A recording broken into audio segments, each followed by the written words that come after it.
Hari ni 22 hari bulan, hari Sabtu, memang full pack. Komen semua penuh, full slot dan motor semuanya penuh. Ada yang dah balik dah pun, ada yang dah ambil motor dah pun.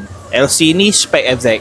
Sebab apa? Sebab dah lama pakai standard dan dah lama rasa speed standard, jadi dia up spec. Tengok ni barang-barang hit yang kita dah cuci. Kenapa kita cuci sampai kilat? Suka hati kita lah, sebab kita nak puaskan orang. Ini RS.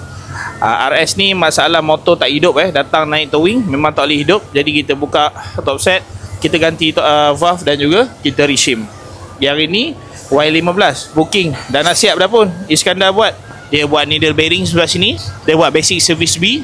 Dia nak balik raya kan, tukar rantai, tukar air filter dan lain-lain. Yang ini pula CBR. Adami, CBR ni buat apa? Bidding brake. Lepas belakang, abang ni cakap orang ni nak balik kampung, takut ada apa-apa dekat jalan, sebab dia makan masa lama lah, dalam 7 jam 6 jam. Lama sangat bleeding depan belakang. What are you saying? What are you saying? Ini RS nampak gaya macam top set, tapi tak tahulah.